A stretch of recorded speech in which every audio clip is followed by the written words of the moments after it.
I think men should have to go through a vetting process before they grow any sort of facial hair. Okay? I don't think men are utilizing the fact that they can grow facial hair to its full potential. If I had facial hair, I'd be doing crazy stuff with that. Okay? I'd be shaving designs into it. I'd be using it as part of performance art. I'd be doing all sorts of stuff. And yet, so many men walk around with crumbs in their beard every single day because they take it for granted. Okay? First of all, the type of mustache you grow, right? We're starting with mustaches. The type of mustache you grow says a lot about you, and men don't take it seriously. If you're a man with a mullet and you grow a mustache, you're a whore, okay? That's just what everyone's going to think of you. And a lot of men grow a really, really boring mustache, okay? Grow a fun little French mustache, okay? Grow a big handlebar mustache. There's this YouTube channel that I used to watch that you may remember, Niga Higa, okay? AKA Ryan Higa, and he had this friend Greg, and Greg used that facial hair to its full potential.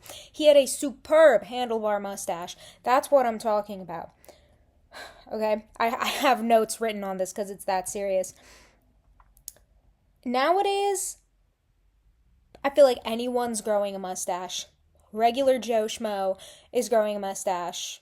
Okay, facial hair used to be, a symbol of something, especially like if you were a hipster, you had a little hipster beard. Okay? If you were kind of like a rugged, maybe like a cowboy or an outlaw, you had a 5 o'clock shadow. Now, every intern at freaking investment companies or whatever is actually, no, I feel like interns don't have beards. Every frat boy is growing a mustache, which frat boys are a whole other like epidemic that need to be dealt with. The CDC needs to put something out on that. Okay, what part of the government budget is going toward that? I'd like to know. Get me in on that.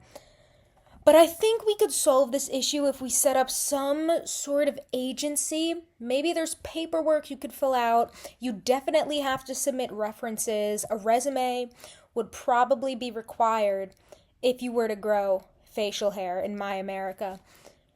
I just think people don't take it seriously. This is a serious matter. Okay, you're choosing to grow hair on your face. And also, we should have to submit men to a hygiene test before they're allowed to grow facial hair. Because it's always men with gross ass beards and mustaches telling women they need to be completely clean shaven. Hey, buddy, you have yesterday's lunch in your beard. Let's focus on that, maybe. Like, it's so ridiculous, and I don't think it's something it's something we're just letting happen. We're just accepting this. No. If you see a man with facial hair in your life, make sure they deserve to have it. And if not, deal with it. Make sure it gets dealt with.